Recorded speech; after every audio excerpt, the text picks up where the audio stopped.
आज हम एक बहुत ही गंभीर और अहम विषय पर चर्चा करने वाले हैं। वित्तीय दुनिया की एक ऐसी चेतावनी जिसने मार्केट के दिग्गजों की नींद उड़ा दी है। हम डिकोड करेंगे कि आखिर ये ग्लोबल शॉक क्या है और सबसे जरूरी बात, ये हमारी और आपकी रोजमर्रा की जिंदगी पर कैसे असर डालने वाला है। चलिए सीधे मुद्दे पर आते हैं। इस पूरी चेतावनी को इतनी गंभीरता से आखिर क्यों लिया जा रहा है? इसके पीछे नाम है उदय कोटक का। 14 बिलियन डॉलर की नेटवर्थ, भारत के सबसे अमीर बैंकर होने के साथ साथ सरकार के बेहद भरोसेमंद सलाहकार। मतलब जब उदय कोटक इकोनॉमी को लेकर कोई रेड फ्लैग दिखाते हैं तो उसे इग्नोर करना भारी पड़ सकता है। उनके शब्द जरा ध्यान से सुनिए। वो कहते हैं कि एक बहुत बड़ा आर्थिक तूफान आ रहा है और हमें सबसे बुरे हालात के लिए तैयार रहना चाहिए। ये कोई आम मार्केट प्रेडिक्शन नहीं है, ये उन लोगों के लिए एक सीधा मैसेज है जो सोच रहे हैं कि सब कुछ बिल्कुल नॉर्मल है। एक बड़ा जियोपॉलिटिकल शॉक तेजी से हमारी तरफ बढ़ रहा है। अब सवाल ये है कि इस खतरे का असली ट्रिगर क्या है। सीधी सी बात है, पश्चिमी एशिया में चल रहा युद्ध। ये सिर्फ दो देशों की लड़ाई नहीं है।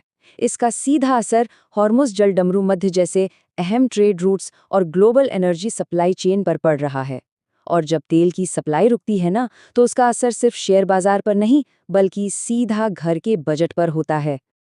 जरा इस विरोधाभास को देखिए। ग्लोबल मार्केट में कच्चे तेल की कीमतें $120 प्रति बैरल तक उछल चुकी हैं, लेकिन हमारे देश में पेट्रोल और डीजल के दाम पिछले 18 महीनों से बिल्कुल स्थिर हैं।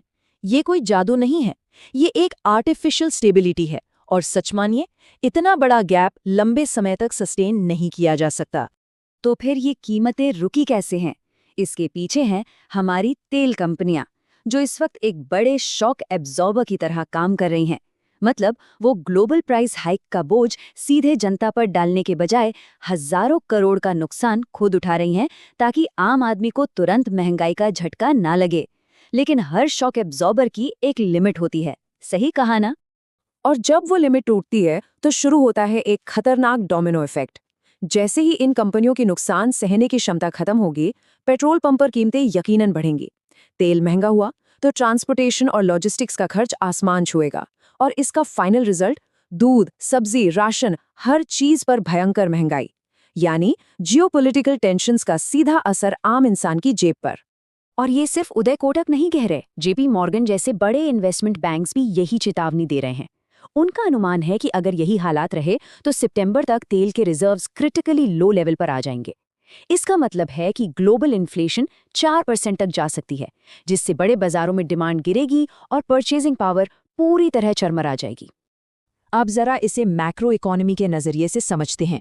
जब कच्चा तेल $60 पर था तो देश का करंट अकाउंट डेफिसिट सिर्फ 1% था, जो मैनेजेबल है। लेकिन $100 प्रति बैरल पर यह घाटा 2.5% तक फूल सकता है। इसे कवर करने के लिए $150 बिलियन की विशाल फंडिंग चाहिए होगी। हाँ, हमारे पास मजबूत फॉरेक्स रिजर्व्स हैं जो अभी बचाव कर रहे हैं, लेकिन खतरा अभी टला नहीं है। और इस आग में घी डालने का काम कर रहा है हमारा कमजोर होता रुपया। करेंसी की वैल्यू गिरने का सीधा सा मतलब है कि वही महंगा तेल आयात करने के लिए हमें और भी ज्यादा पैसे चुकाने पड़ेंगे। ये एक तरह का डबल अटैक है जो ग्लोबल परचेसिंग पावर को बुरी तरह हिट करता है। किसी भी ग्रोइंग इकोनॉमी के लिए ये एक बहुत बड़ा रेड अलर्ट है। इन मैक्रो फैक्टर्स से हटकर अब बात करते हैं कॉरपोरेट दुनिया की। उदय कोटक यहाँ एक बहुत ही गहरी कमजोरी की तरफ इशारा कर रहे हैं। आजकल कई कंपनियां सिर्फ शॉर्ट टर्म गेन्स के पीछे भाग रही हैं, जैसे क्वार्टरली प्रॉफिट्स, ईसॉप्स और शेयर प्राइस को तेजी से बढ़ाना, जबकि आज की असली जरूरत है 3 से 5 साल की लंबी सोच, R&D में निवेश और खुद को आत्मनिर्भर बनाना। इसी को कोटक प्रीमेच्योर फाइनेंशियलाइजेशन कहते हैं। उनका साफ कहना है कि कंपनियों को शॉर्ट टर्म शेयर प्राइस का इतना ज्यादा ऑब्सेशन नहीं होना चाहिए। अगर आपका सारा फोकस सिर्फ आज के मुनाफे पर है, तो कल जब कोई ग्लोबल सप्लाई शॉक आएगा तो आपका बिजनेस ताश के पत्तों की तरह ढह सकता है। जरा तुलना करके देखते हैं। चीन की कंपनियां क्या कर रही हैं? वो आज के मार्जिन की परवाह किए बिना 5 से 10 साल की R&D पर फोकस कर रही हैं, हजारों पेटेंट्स फाइल कर रही हैं और अपना ग्लोबल फुटप्रिंट बढ़ा रही हैं। वो भविष्य के लिए एक अभेद्य दीवार खड़ी कर रही हैं, और ग्लोबल शॉक से बचने के लिए यही स्ट्रैटेजी काम आती है।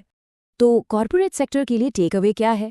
टेक अवे ये है कि टैक्स में जो भारी छूट मिल रही है और जो शानदार मुनाफा हो रहा है, उसे सिर्फ तिजोरियों में बंद मत कीजिए। उस पैसे को वापस बिजनेस में लगाइए, रिसर्च में, रेजिलियंस में और देश की एनर्जी इंडिपेंडेंस में इन्वेस्ट कीजिए। तभी हम ऐसे झटकों को झेल पाएंगे। और बात सिर्फ बड़े कॉरपोरेट्स की नहीं है। इस तूफान से बचने के लिए आम नागरिकों को भी अपनी तरफ से कुछ करना होगा।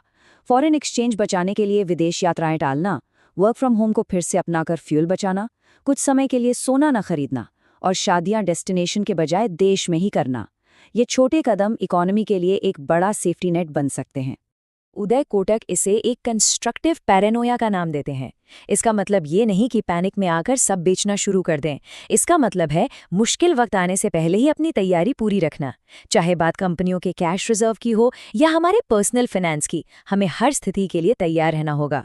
तो ये सारी चर्चा हमें एक बहुत ही अहम सवाल पे लाकर छोड़ देती है।